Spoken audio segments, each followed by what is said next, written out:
আমরা এখন বাংলাদেশ অল্টারনেট সিস্টেমে একটা পুরুষ নেতৃত্ব চাই, বিশেষ করে মহিলা প্রেসিডেন্ট না হলে ভালো হয়। তাই সেটা শেখ হাসিনা হোক আর যেই হোক। তো আমরা ইন্ডিয়াকে এটা বলতে চাই যে ইন্ডিয়া, তুমি এটা দেখো, আমরা পাকিস্তানি শাসকদেরকে এই দেশ থেকে তাড়াইছি।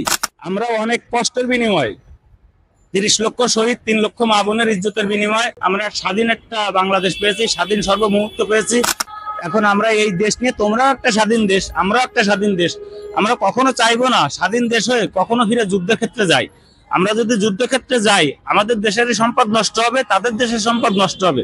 হয়তোবা কোনো কূটনৈতিক রাজনৈতিক মহল থেকে দেশকে পরিচালনা করতেছে, বাইরের দেশ থেকে ইন্ধন দিচ্ছে, কিন্তু বাইরের দেশের থেকে আমরা ইন্ধন না নিয়ে নিজেদের একটা বিবেক দিয়ে কাজ করি, নিজেদের সঠিক একটা বুদ্ধি দিয়ে সঠিকভাবে একটা বাংলাদেশ পরিচালনা করি।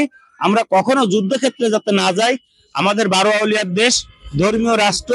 আমরা এখানে ওখানে কোথাও আমাদের এই ইন্ডিয়ার কথা শুনে ইন্ডিয়ার র এজেন্সি যারা আছে তারা তো ভাইগেই গেছে। আর বিগত দিনে যদি কেউ থাকে তাকে বলবো, ভাই তুমি তোমার দেশে চলে যাও। আমরা স্বাধীন একটা দেশ পেয়েছি, এই স্বাধীন দেশে আমাদের সোনার ছেলেদের বুকে আর কখনো গুলি চালাক এরকম কোন সরকার আমরা চাই না। আমরা এরকম সরকার চাই যে ছাত্র সমাজকে বুকে নিয়ে, দেশের গরিব মানুষকে বুকে নিয়ে, দেশের চাকরিজীবীকে বুকে নিয়ে একটা দেশ চালানো একটা সরকারকে আমরা চাই। আর আমাদের দেশে বিশেষ করে মহিলা প্রেসিডেন্ট না হলে ভালো হয়। তাই সেটা শেখ হাসিনা হোক আর যেই হোক।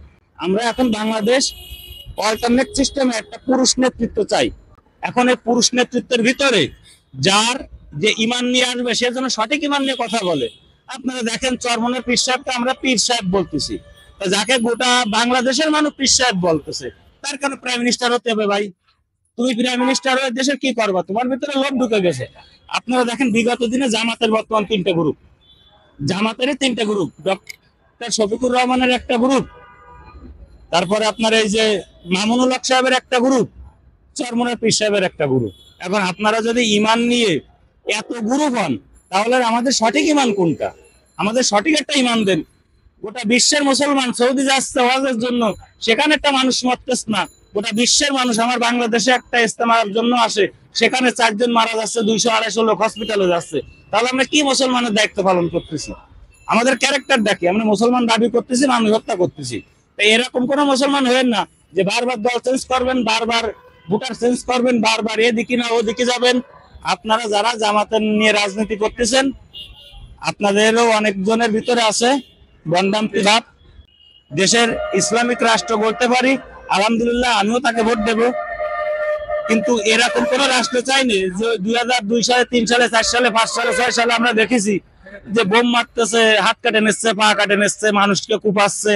এরকম কোন ছাত্র শিবির কেউ চাই না, এরকম কোন জামাত কেউ চাই না আমরা।